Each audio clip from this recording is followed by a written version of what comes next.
Ang mga handog para sa pagtatalaga ng toldang tipanan. Ikapitong kabanata. Pagkatapos maiayos ni Moises ang tolda, winisikan niya ito ng langis, at itinalaga pati ang lahat ng kagamitan nito. Ganito rin ang kanyang ginawa sa altar, at sa lahat ng kagamitan nito. Pagkatapos nagdala ng mga handog sa Panginoon ang mga pinuno ng Israel, na pinuno ng bawat lahi. Sila ang nakatalaga sa pagsisensus. Nagdala sila ng 6 na kariton at 12 baka, 1 kariton sa bawat 2 pinuno, at 1 baka sa bawat isa sa kanila. Dinala nila ito sa harapan ng toldang sambahan. Sinabi ng Panginoon kay Moises, "Tanggapin mo ang kanilang mga handog upang magamit para sa mga gawain sa toldang tipanan. Ibigay ito sa mga Levita ayon sa kanilang gawain." Kaya tinanggap ni Moises ang mga kariton at ang mga baka, at ibinigay ito sa mga Levita. Ibinigay niya ang 2 kariton at 4 na baka sa mga angkan ni Gershon, para sa kanilang gawain. At ibinigay niya ang 4 na kariton at 8 baka sa mga angkan ni Merari, para rin sa kanilang gawain. Pinamumunuan silang lahat ni Itamar, na anak ng paring si Aaron. Pero hindi binigyan ni Moises ng kariton o baka ang mga angkan ni Kohat, dahil sila ang itinalaga sa pagdadala ng mga banal na bagay ng tolda. Nagdala rin ang mga pinuno ng kanilang mga handog para sa pagtatalaga ng altar noong itinalaga ito. Sinabi ng Panginoon kay Moises, "Kailangan na sa bawat araw, may isang pinuno na magdadala ng kanyang handog para sa pagtatalaga ng altar." Sa ganitong paraan nila dinala ang kanilang mga handog. Nang unang araw, si Nashon na anak ni Aminadab, na pinuno ng lahi ni Huda.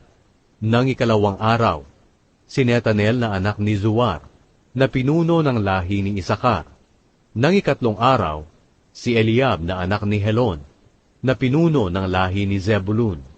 Nang ikaapat na araw, si Elizur na anak ni Sedeur, na pinuno ng lahi ni Reuben. Nang ikalimang araw, si Selumiel na anak ni Zurishaddai, na pinuno ng lahi ni Simeon. Nang ika-6 na araw, si Eliasaph na anak ni Deuel, na pinuno ng lahi ni Gad. Nang ika-7 araw, si Elishama na anak ni Amihud, na pinuno ng lahi ni Ephraim. Nang ika-8 araw, si Gamaliel na anak ni Pedazur, na pinuno ng lahi ni Manase.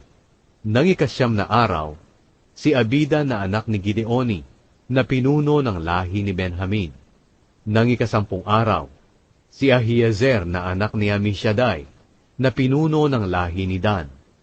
Nang ika-11 araw, si Pagiel na anak ni Okran, na pinuno ng lahi ni Asher. Nang ika-12 araw, si Ahira na anak ni Enan, na pinuno ng lahi ni Naphtali.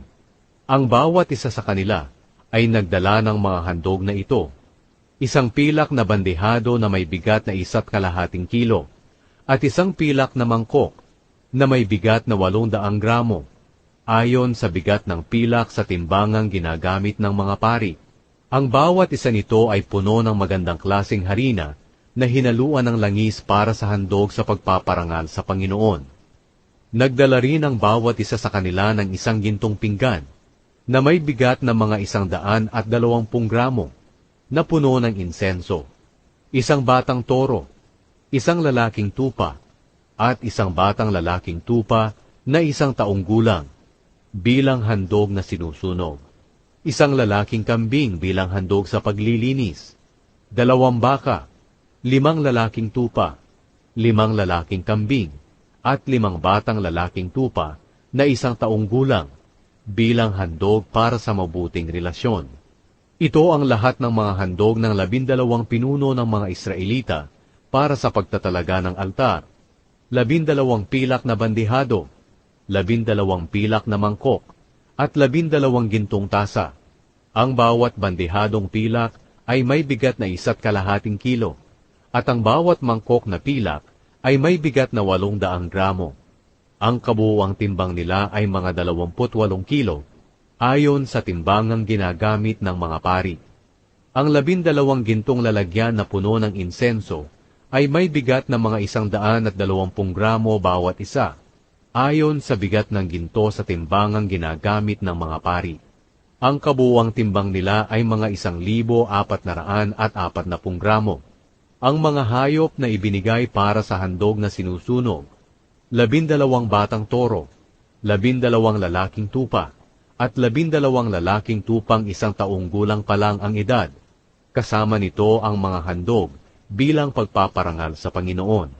Ang handog sa paglilinis, 12 lalaking kambing.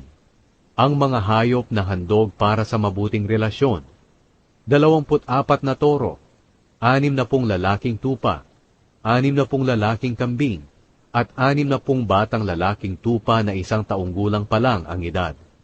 Ito ang lahat ng mga handog ng italaga ang altar. Kapag papasok si Moises sa toldang tipanan para makipag-usap sa Panginoon, naririnig niya ang boses na nakikipag-usap sa kanya galing sa gitna ng 2 kerubin sa ibabaw ng takip ng kahon ng kasunduan. Doon nakikipag-usap ang Panginoon kay Moises.